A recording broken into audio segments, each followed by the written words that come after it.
What's up, folks? I'm Odd, by the way. I've been seeing the Date Everything game all over my feed. I'm sure you probably have too. Or maybe not. Maybe I'm just that weird. Although if you're here, you probably are too. So.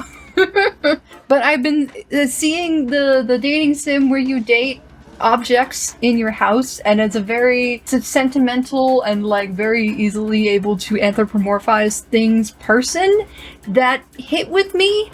I haven't seen any gameplay on it, nor have I played it myself. But I've seen like the thumbnails. I've been told by Blake Jennings that my precursory interests are wrong, and simultaneously called out despite not knowing what the game is about. But I thought that it would be fun to try, I guess, my hand at a similar kind of object, Ginjinka, I guess, or Gijinka? Something like that. A humanized version of a random ass object. I've definitely been down the road of anthropomorphizing things. I get way too sentimental about objects. I worry I'll hurt their feelings if I don't use them enough.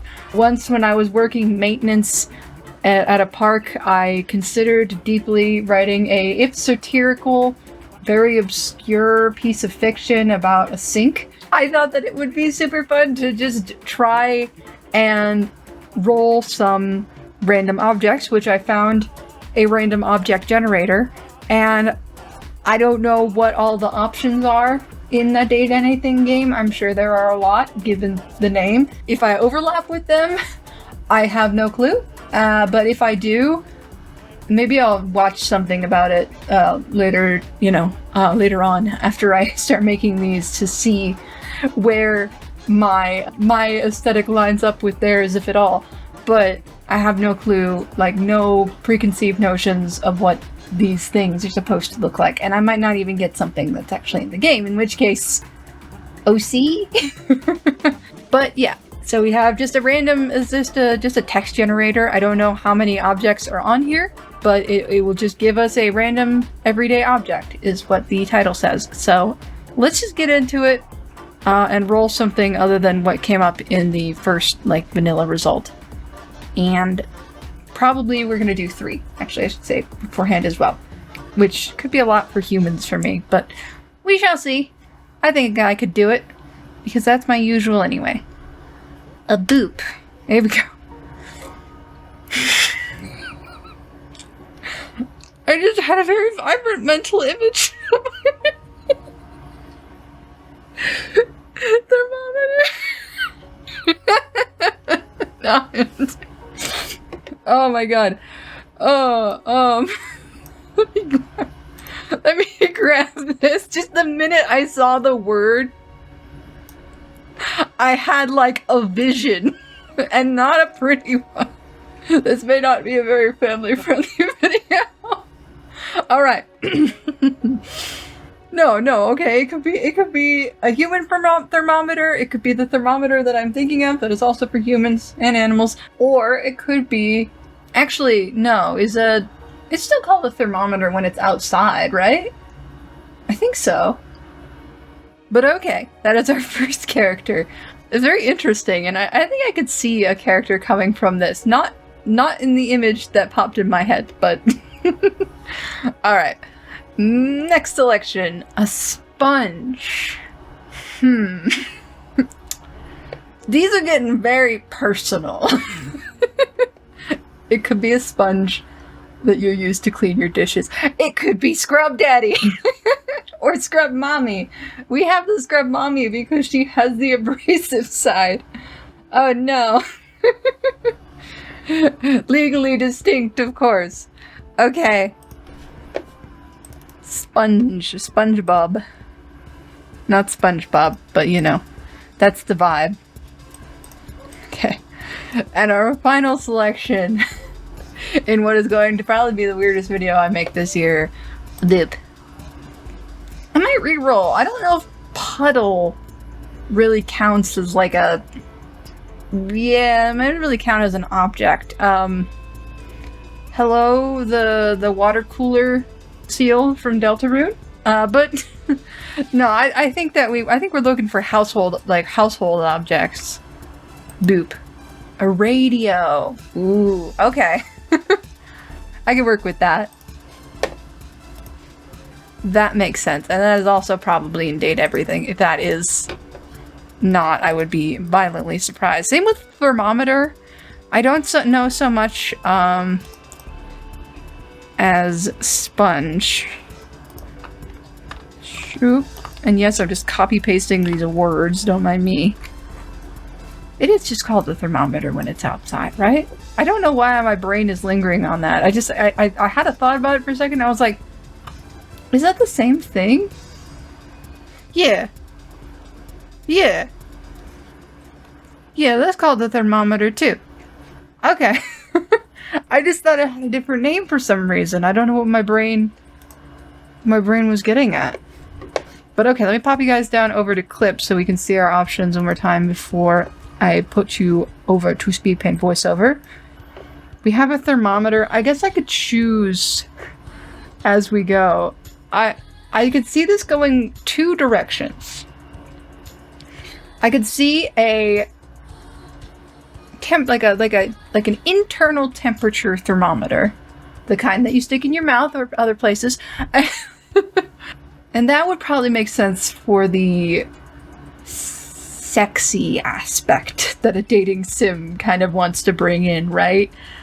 And they're like a doctor, right? They're like a sexy nurse. That could be interesting. Or like an outdoor thermometer. My brain goes to, like, for whatever reason, like a lifeguard, like somebody like who's very like authoritative and just like you know, it keeps an eye on people. It's very protective of them, you know. I think that maybe a temperature thermometer makes sense, though. I think that makes sense as to being something that would be like around your house. Like, yes, you might have like a central heating system, thermostat that might display the temperature, but inside, especially, I think that you're going for a mouth thermometer, or the other one. That made a very vibrant image in my head when this first came up. Okay, and for sponge, I think that I am going to do something kind of akin, referencing to Scrub Daddy. That's fun. And radio, I mean, obviously there's not a lot of options. We could go for, the way that I see it, there could be two options here, right? One is like semi-modern / 90s clock radio with like a Y2K or 90s vibe, or an older person who's like a genuinely antique radio. I'm gonna have to think on that, and I will try and figure out what to do with these three characters, and I will obviously show you what I came up with in speed paint voiceover, so I'll see you there. First up, we have our oral thermometer. I had a specific kind of vibe in mind, kind of a play on the whole sexy nurse stereotype. I had the thought in mind of this very particular scenario for a thermometer that felt relatable. This is a thermometer that is like in the back of your junk drawer. The one where when you're sick, you're kind of like, wait, do I still have a thermometer? So she's a little dingy, she's tired, she's probably a little sick herself, but she will take care of you. I went for kind of a classic Scrubs medical device teal for her outfit, and took a little nod to the classic cartoony red mercury thermometers in her hair and eyes. This is Thelma. As mentioned earlier, she's been around for a while, forgotten, and only ever seeing you when you're sick. At one point, she even lost her shoes, the protective plastic bit you put over the end of the thermometer. She's a bit jaded, but mostly tired, kind of like a school nurse. Initially, she might come off as cold or distant, but she is a very caring individual at the end of the day.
Next up, we have the sponge. I was initially inspired, of course, by the idea of like a legally distinct from Scrub Daddy, Scrub Mommy situation. And I decided to go for kind of a silly in-between for the name, so we have Wash Guardian. I wanted to make this character fairly androgynous while still seeming more kind of muscular and hefty, kind of similar to like Mr. Clean, but again, more non-binary. I also kind of went for that classic Scotch Brite generic vibe with the color scheme and wanted to add similar sponges to the motif, so their hair and shoulder pads also look like these sponges with the Wash Guardian smiley face on their belt buckle.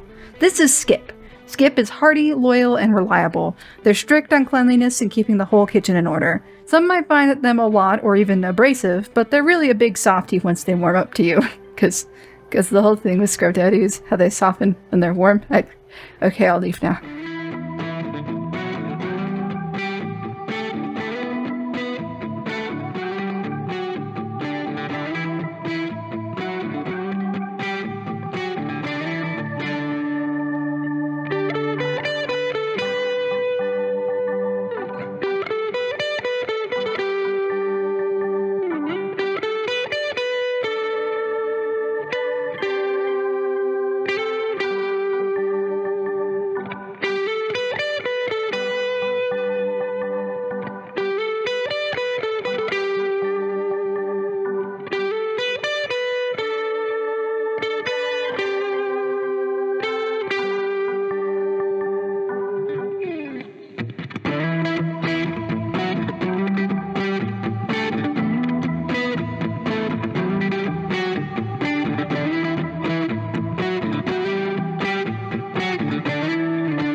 And finally, we have the radio. I did decide after some thought to make an antique radio just because the vibe seemed that much more fun. I sort of combined some aspects from the different types of those kind of wooden cathedral style radios and went for more of a 1920s flapper kind of vibe for her outfit. The only reason she doesn't look like a centenarian is because she's actually a ghost. After I got most of the coloring and shading done, I copied the whole thing and made a grainy black and white ghost form for her. I figured that, being an antique, she's probably not working or dead in an object sense.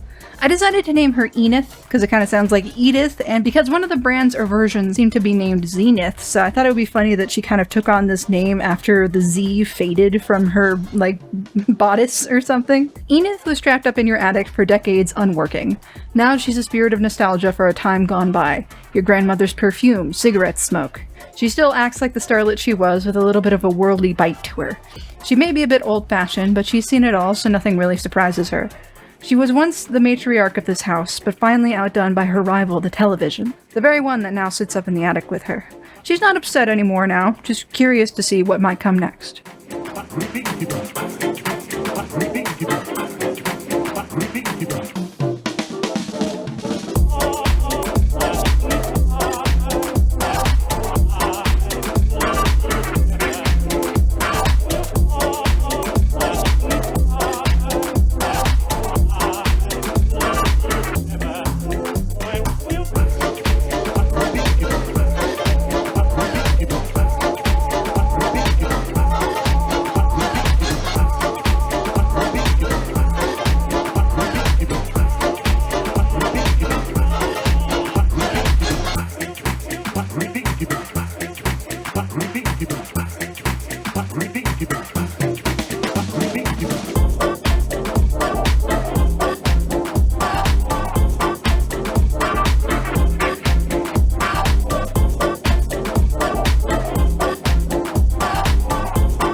And those are my designs for this week. This was an interesting change of pace, a bit of a step outside of my comfort zone. I knew I wanted to try drawing some humans this week, so after getting this inspiration, it felt like the best way to go. Are they nearly as good as the Datables and Data Everything? Probably not, in my opinion, but I had a lot of fun with this.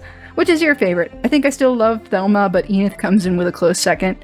At that though, I'll leave this here, and I'll see you all next time.